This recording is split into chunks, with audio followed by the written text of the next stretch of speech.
ಒಬ್ಬ ವ್ಯಕ್ತಿಯನ್ನು ವಶೀಕರಿಸಬೇಕು ಅಂದ್ರೆ ಸಾಧಾರಣ ವಿಷಯ ಅಲ್ಲ, ಅದು ಪ್ರಮಾದವೂ ಕೂಡ ಹೌದು. ಯಾಕೆಂದ್ರೆ ಇದನ್ನು ಒಳ್ಳೆಯದಕ್ಕಿಂತ ಹೆಚ್ಚಾಗಿ ಕೆಟ್ಟ ಕೆಲಸಗಳಿಗೆ ಹೆಚ್ಚಾಗಿ ಉಪಯೋಗಿಸಿಕೊಳ್ಳುವವರೇ ಹೆಚ್ಚಿನ ಸಂಖ್ಯೆಯಲ್ಲಿ ಇದ್ದಾರೆ. ಆದ್ದರಿಂದ ವಶೀಕರಣ ವಿದ್ಯೆ ಯಾರೆಂದರೆ ಯಾರು ಕಲಿತುಕೊಳ್ಳಲು ಆಗೋದಿಲ್ಲ.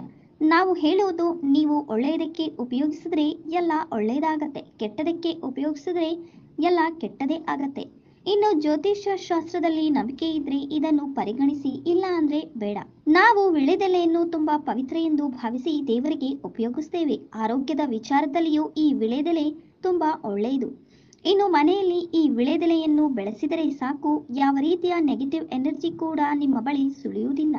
ಮನುಷ್ಯನಿಗೆ ಮನುಷ್ಯ ಶತ್ರು ಅಂತಾನೆ ಹೇಳೋದಕ್ಕಿಂತ ಅವರಿಗೆ ಇರುವ ಸಮಸ್ಯೆಗಳೇ ಅವರನ್ನು ಶತ್ರುವನ್ನಾಗಿ ಬದಲಾಯಿಸುತ್ತೆ. ನಿಮ್ಮ ಶತ್ರುವನ್ನು ವಶ ಮಾಡಿಕೊಂಡು ಇದರಿಂದ ನೀವು ಮುಕ್ತಿ ಹೊಂದಬಹುದು. ಅದು ಹೇಗೆ ಅಂತ ಹೇಳ್ತೀವಿ ಕೇಳಿ. ವಿಳೆದೆಲೆಯನ್ನು ತೆಗೆದುಕೊಂಡು ಶುಭ್ರವಾಗಿ ತೊಳೆದು ಪೂಜೆಯ ಕೋಣೆಯಲ್ಲಿ ಇಟ್ಟು ಚಂದನ ಹಾಗೂ ಕುಂಕುಮವನ್ನು ಎಲೆಯ ಮೇಲೆ ಇಟ್ಟು ಕಲಿಸಬೇಕು.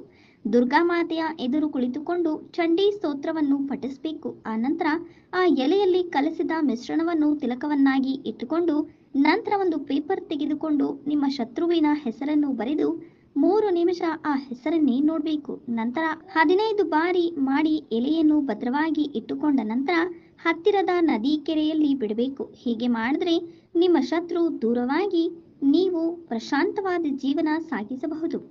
ಈ ವಿಡಿಯೋದ ಅನಿಸಿಕೆ ಮತ್ತು ಅಭಿಪ್ರಾಯಗಳನ್ನು ನಮ್ಮ ಕಮೆಂಟ್ ಬಾಕ್ಸ್ನಲ್ಲಿ ತಿಳಿಸಿ. ಈ ವಿಡಿಯೋನ ಲೈಕ್ ಮಾಡಿ, ಶೇರ್ ಮಾಡಿ ಹಾಗೂ ಇನ್ನಷ್ಟು ಇಂಟ್ರೆಸ್ಟಿಂಗ್ ಅಪ್ಡೇಟ್ಸ್ಗಳಿಗಾಗಿ ನಮ್ಮ ಯೂಟ್ಯೂಬ್ ಚಾನೆಲ್ ಅನ್ನು ಸಬ್ಸ್ಕ್ರೈಬ್ ಮಾಡಿ.